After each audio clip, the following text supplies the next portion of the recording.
Master Duel Anniversary Week, and it's a pretty big update. We got 2 selection packs, a structure deck, and not 1, but 2 events. With the new pack, we got the Premier deck, Sprite, but also some much needed support for P.U.N.K.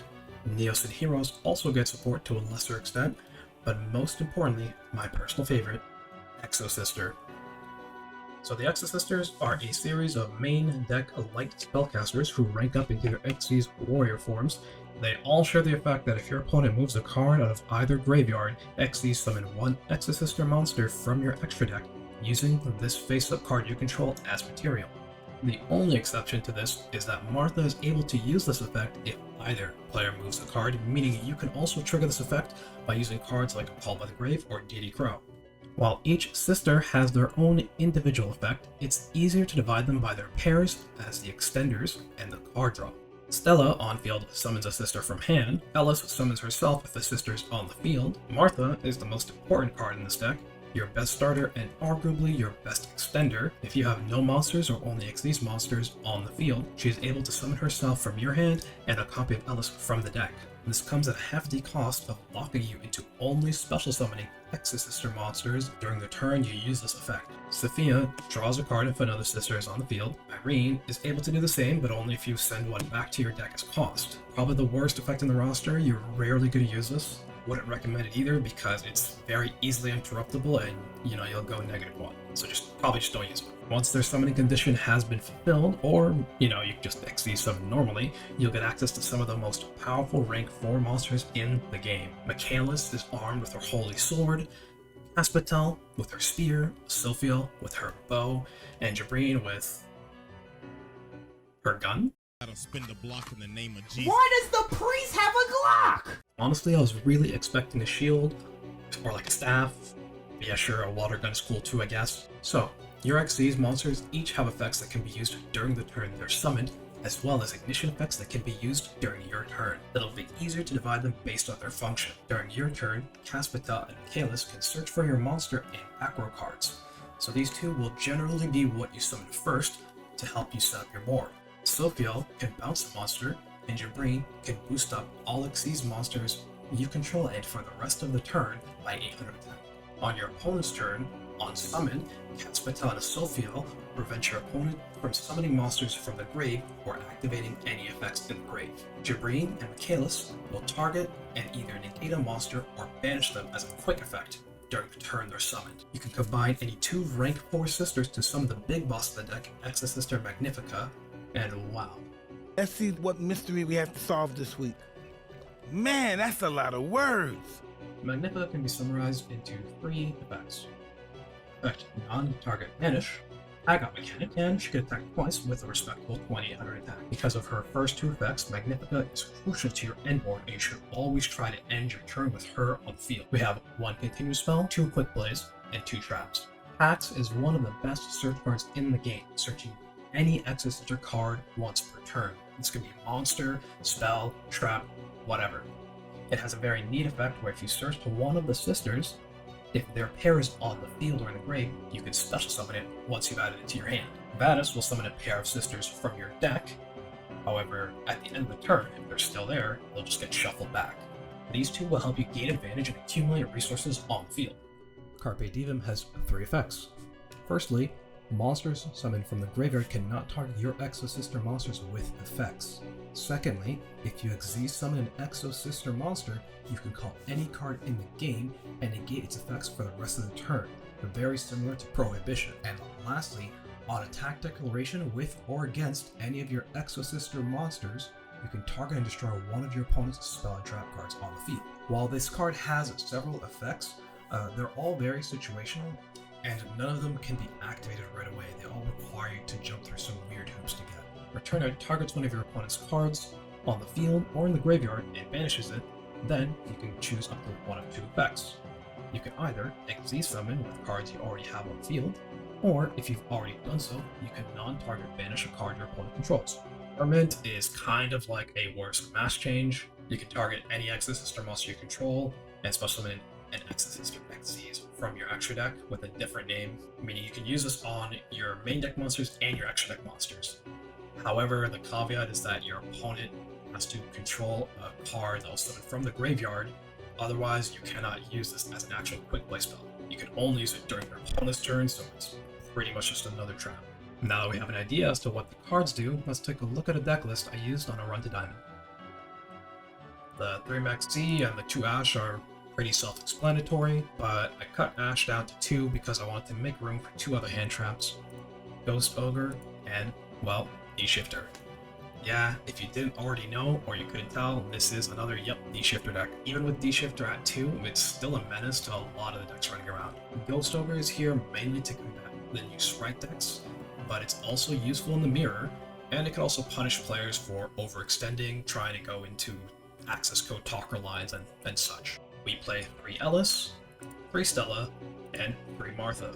These are your 3 extenders. You want to run the maximum amount of them, mainly because Martha, every time you use her, will summon an Ellis from the deck, and you'll be going through Ellis very quickly. So you'll need Stella to summon your other Exosisters, as well as be live for Vadis. 2 Sophia, and we only run 1 Irene, because sadly she's the worst one. She is a total brick. You do not want to see her in hand. She's there merely so that you can use Vadis and summon her and Sophia onto the field. For spells, we're running 1 Pot of Prosperity, Search for Martha, as well as 1 Small World. Small World works really well in this deck actually. Feel any Exosister if you've already used one of your shifters, or if you just didn't draw it in your opening hand, you can use Shifter as a bridge to search for Martha. Ghost Ogre also acts as a secondary bridge. If you really wanted to fit a 3rd one, I would suggest Droll and Lockbird. Droll is probably the best bridge and can be used as the start and as the middle point of your bridge. You can start with Droll, go into Ghost Ogre, then search any Exosister. You can go into Ghost Ogre, Droll, and then search Martha. Droll makes for an amazing bridge because the only stat he shares with the Ghost Girls is 0 attack, and the only stat he shares with the Exosisters is just being a spellcaster. We play 1 Carpe Diem. It's pretty useful against Floodgate decks.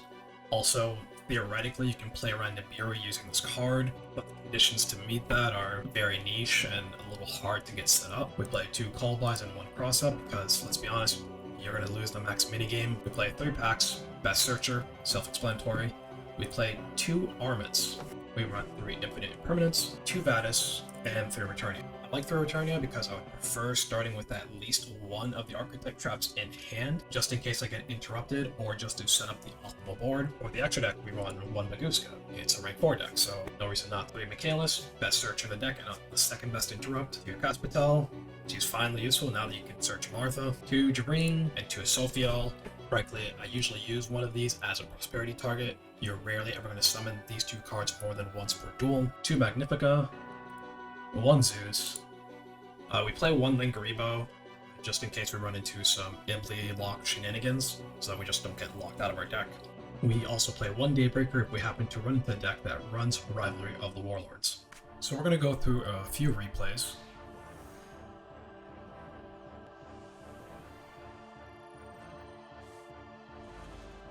This is a pretty good starting hand.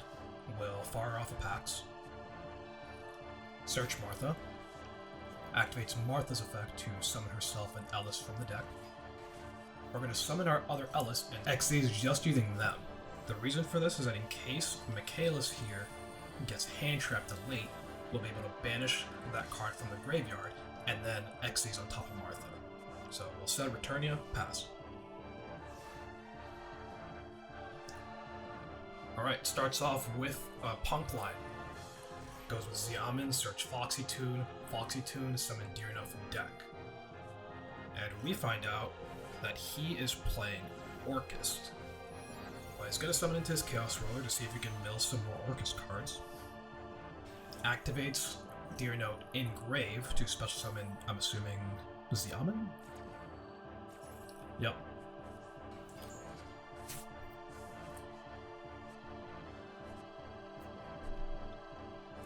On resolution here, we're going to X these using Martha. Our choice is going to be a Sophiel. We're up against Orcust. They have a lot of cards that activate Engrave, so we're just going to shut that down right away. We'll activate Returnia, banish the Chaos Ruler so that it won't be able to special summon itself back from Grave. It's also the biggest body on the field. And we'll immediately X these summon into Magnifica. So now, we have 2 more banishes live. We're going to banish the non-tuner so that he can't synchro summon any further. And we're going to tag out into our Michaelis so that we have another banish ready on hand.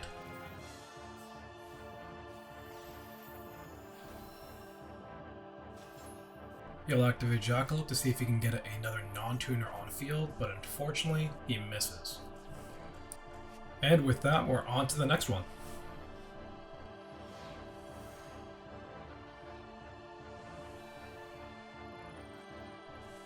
Alright, this is a pretty terrible hand for 2 reasons. We do not have banish, and we only have 1 sister, and her name is not Martha. So we're going to fire off D-Shifter, set 2 pass, and hope for the best.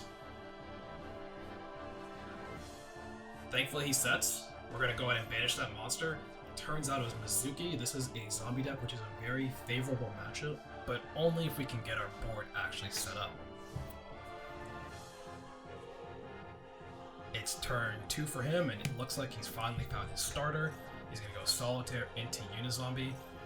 Probably should have activated Ghost over here, but we were waiting for the zombie world. Turns out he had it in hand and didn't have to go through the Banshee line. Goes right to battle to insulate his place from any XV summons. He is going to go ahead and Mizuki, go into Solitaire, Synchro into Chaos Ruler. We're going to imperm in order to hopefully stop this from spiraling completely out of control with some more zombie mills.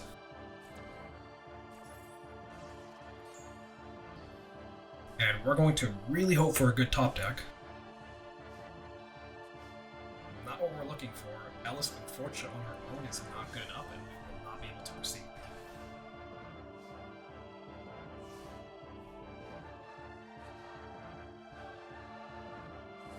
We get hit for a cool 5800. And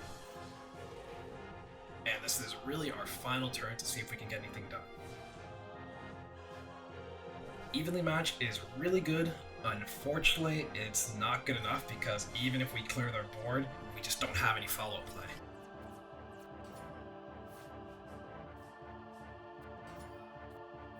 And frankly, this was over 3 turns ago. He's finally going to go for the lethal hit, and that's game. So our last replay is going to be against Runick Sprite, and you're going to be seeing this matchup a lot, so you might as well get used to it. Pretty decent opening hand. We're going to go ahead and fire off D-Shifter in the draw phase. He goes ahead and shotguns Freezing Curse, and also Runick Tip. This is actually really bad. I wouldn't suggest just firing off your spell cards right away in response to D-Shifter. I don't think my opponent understands that at resolution, all of his cards are still going to be banished. Activates Huggin. We thankfully have an imperm, and we're just going to hope and pray that he doesn't have the field spell in hand. We get lucky. He sets 3 and passes. We're going to go ahead and activate Martha. He fires off a skill drain, and this isn't too bad actually. We're just going to go ahead and beat over the Huggin. We'll set 2. We'll get rid of skill drain on his turn and see what's up. Okay, so our opponent fires off his Freezing Curses, Chains Destruction. We're going to chain Returnia in order to banish the skill drain and then XZ summon. He's going to activate Flashing Fire to get rid of Martha to prevent the XZs, and then we'll finally chain Pax in order to search out Stella. And because Ellis is on the field, Stella can special summon herself, meaning on resolution, our Returnia will still be able to XZs.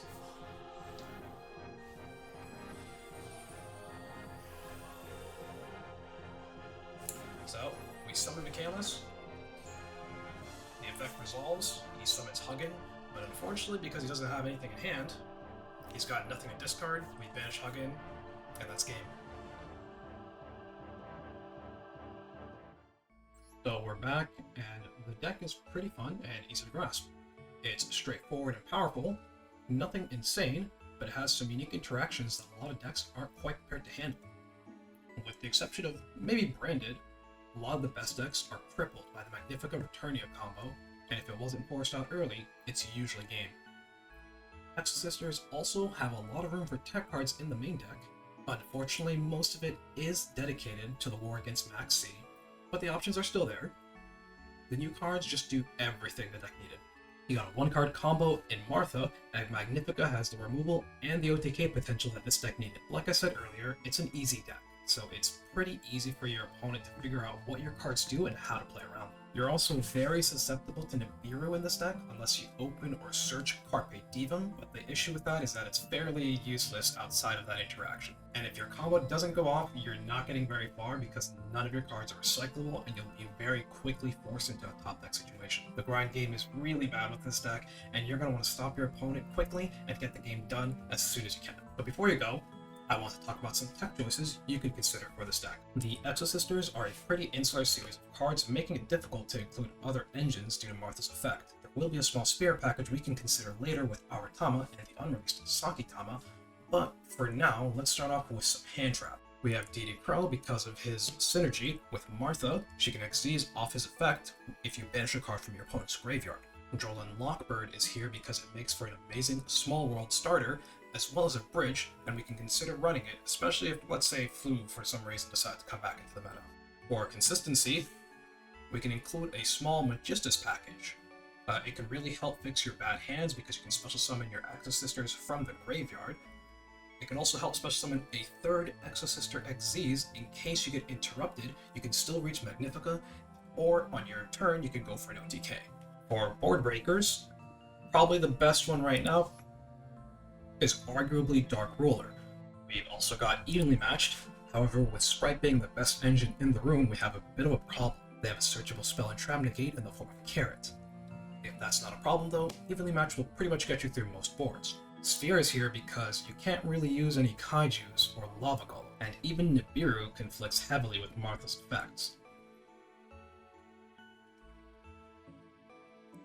Triple Tactics Talents is great for punishing hand traps, especially if your Martha gets Ash.